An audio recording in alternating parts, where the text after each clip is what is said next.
নমস্কার, প্রত্যেককে স্বাগত জানাই। আজকে আমরা আলোচনা করব মিথুন রাশির জাতক জাতিকাদের নিয়ে। বুধ প্রভাবিত এই রাশির জাতক জাতিকাদের কর্মজীবনটা ঠিক কেমন প্রকৃতির হয়, বর্তমান পরিস্থিতিতে মিথুনের কর্মজীবনটা ঠিক কেমন এবং আগামীতে তাদের কর্মজীবনের সম্পর্কে আমরা কোন কোন প্রেডিকশন রাখতে পারি, এই সমস্ত বিষয় নিয়ে আজকের আলোচনা চলবে। শাস্ত্রে বলে, কর্মেন্নেরো প্রধানে চ গ্রহা সর্বে ফলপ্রদাহ তস্মাৎ সর্বপ্রযত্নেন কর্মস্থানং বিচিন্তয়। আমরা কর্মভাব বিচার করি কিন্তু দশম ভাব থেকে। আর এই দশম ভাব থেকে শুধু যে কাজ দেখা হয়, বৃত্তি দেখা হয়, পেশা দেখা হয়, কর্ম দেখা হয়, তা কিন্তু একদমই নয়। 10th হাউস বিভিন্ন বিষয়ের সাথে অ্যাসোসিয়েট।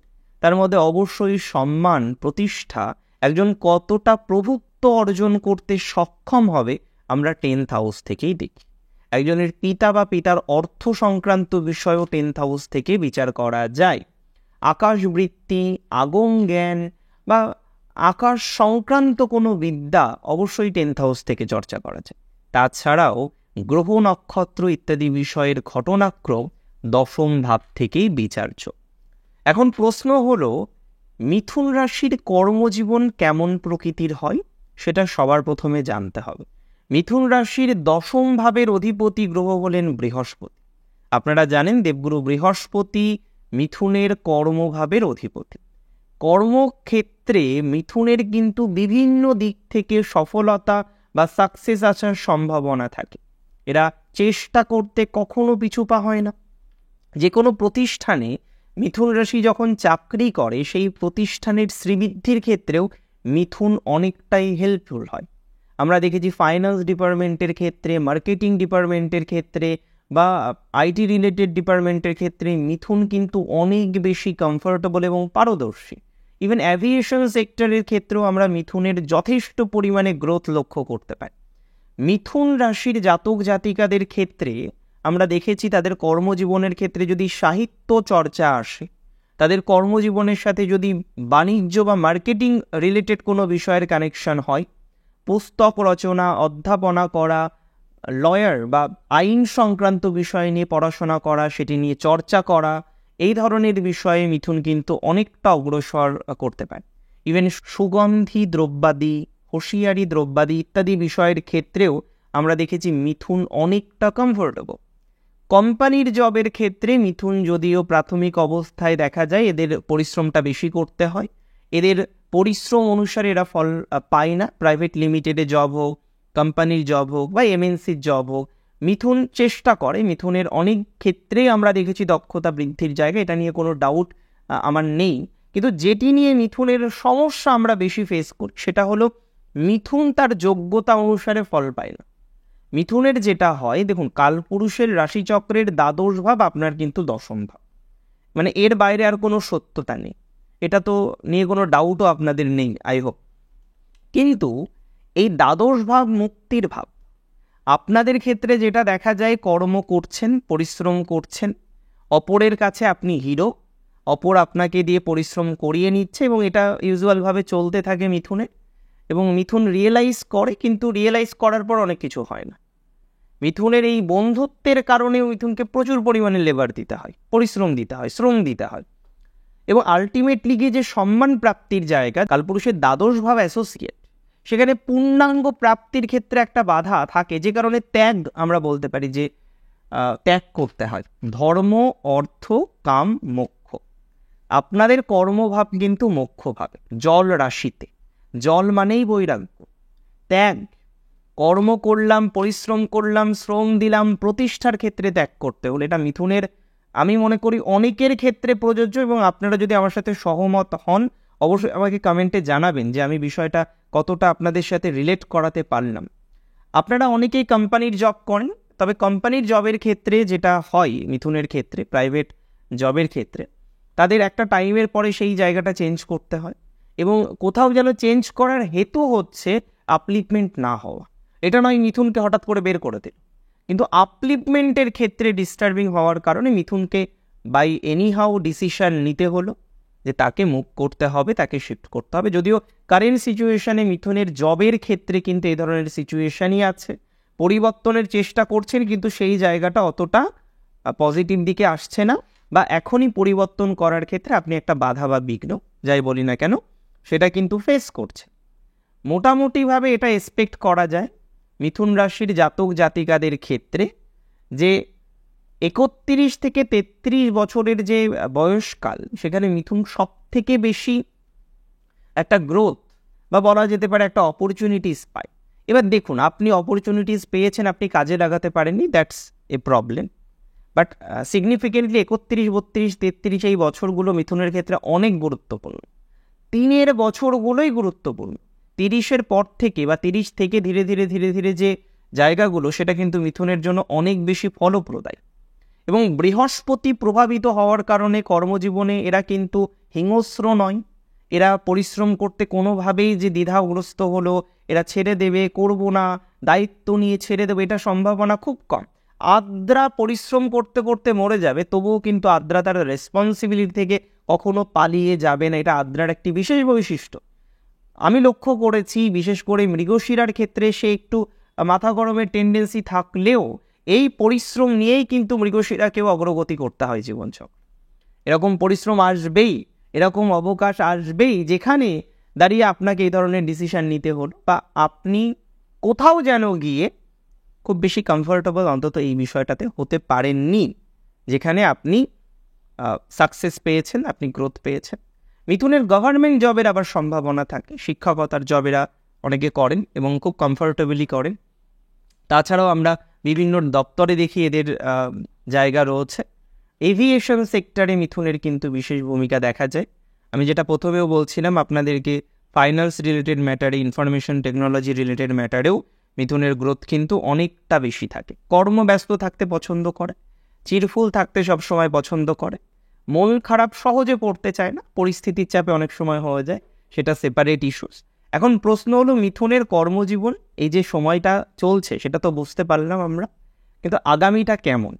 দেখুন, যারা বিদেশে আছেন মিথুনে, তাদের সময়টা যথেষ্ট স্ট্যান্ডার্ড, তাদের নতুন কিছু প্রাপ্তির সম্ভাবনা দেখতে পাচ্ছি, প্রফেশনাল লাইফ আরেকটু ভালোর দিকে যাওয়ার সম্ভাবনা রয়েছে।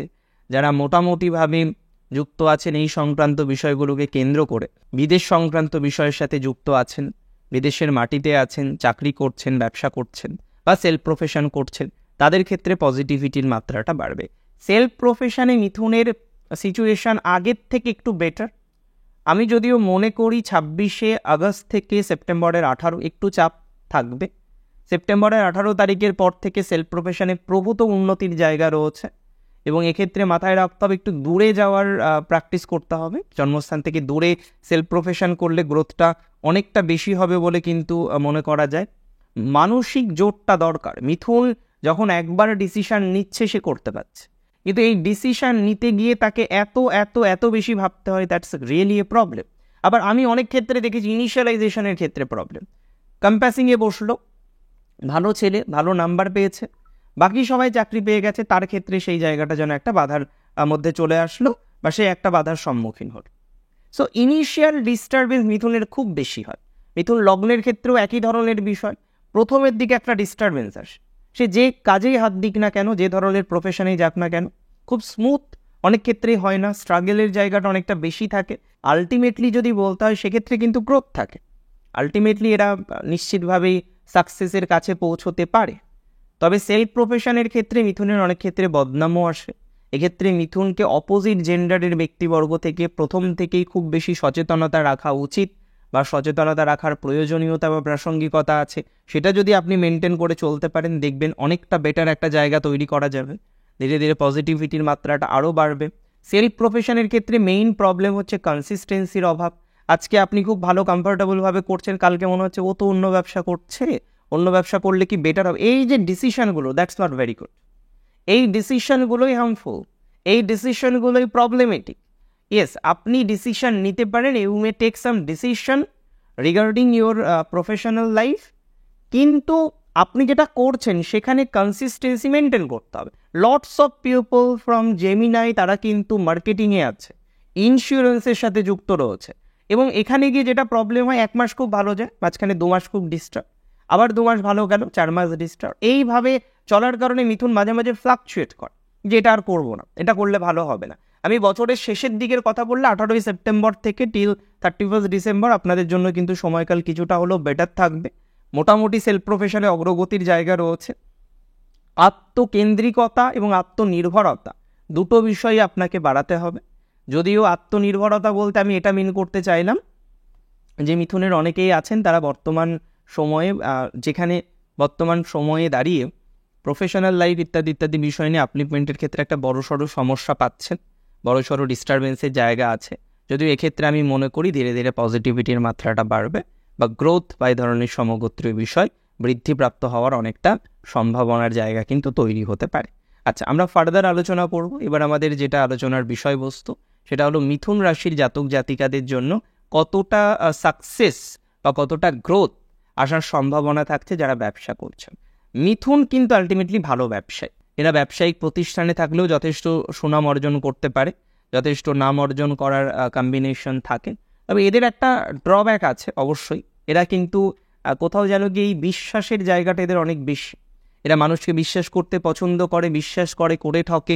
ব্যবসার ক্ষেত্রেও এই ধরনের ঘটনা বারবার হয়। আমি এমন মিথুন রাশির জাতক দেখেছি সারা জীবন ঠিকঠাকভাবে চলেছে, একদম শেষের দিকে এসে এমন একটা ভুল করলো সেখানে হয়তো 10-12 লাখের একটা তার লস হয়ে গেল বা একটা হিউজ অ্যামাউন্ট তার লস হয়ে গেল, এবং সেটাকে মেকআপ করার ক্ষমতাটা হয়তো তার অনেকটাই কমে গেল। তবুও এটা বলা যেতে পারে মিথুনের ক্ষেত্রে এডুকেশনাল রিলেটেড বিষয়ের কানেকশন, ব্যবসার ক্ষেত্রে মেডিসিনের কানেকশন, হ্যাঁ, আইন সংক্রান্ত বিষয়ের কানেকশন, ল ফার্ম বা কোথাও যেন জিএসটি রিলেটেড ফার্ম বা যে কোনো ধরনের এই ধরনের সমগোত্রীয় বিষয়ের ক্ষেত্রে অ্যাচিভমেন্ট বা পজিটিভিটির মাত্রাটা অনেকটা বেশি মাত্রায় থাকে।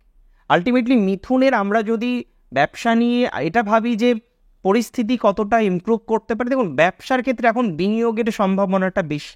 আপনারা অনেকটাই বিনিয়োগ করেছেন অলরেডি, সেই রকমভাবেই কম্বিনেশন চলছে, সেই বিনিয়োগের ধারাবাহিকতায় এখনও বজায় রয়েছে। যদি এখানে দাঁড়িয়ে আপনি যদি আমায় প্রশ্ন করেন যে আগামীতে এখানে ভালো একটা ফলাফল আশা করা যায় কিনা বা বিনিয়োগ থেকে রিটার্ন একটা আসবে কিনা, হ্যাঁ, সেটা মিথুনের ক্ষেত্রে সম্ভব। 2025 তো ডেফিনেটলি মিথুনের 14ই মের পর থেকে পজিটিভিটির মাত্রাটাকে অনেকটা বাড়িয়ে দেবে। রাশিতে বৃহস্পতির প্রবেশ, দশমপতির কর্মভাবের অধিপতির, দশমভাবের অধিপতির রাশিতে প্রবেশ, এটি কিন্তু একটা খুব পজিটিভ একটা সমন্বয় হতে চলেছে মিথুনের জন্য ওভারঅল। তাছাড়া আমরা কারেন্ট সিচুয়েশনে যদি বলি যে মিথুন ধীরে ধীরে গ্রো করছে, এখন যেটা আপনাকে মাথায় রাখতে হবে যে কোনো ইনভেস্টমেন্টটাকে খুব বুঝে শুনে ইনভেস্ট করুন। চটজলদি একটা ইনভেস্টমেন্ট করা বা কোথাও যেন বলা যেতে পারে অ্যাজ সাচ ইনভেস্টমেন্ট করবেন না যেটি আপনাকে সমস্যায় ফেলতে পারে বা ডিস্টারবেন্সের মধ্যে ফেলতে পারে। এটা বুঝবেন কী করে?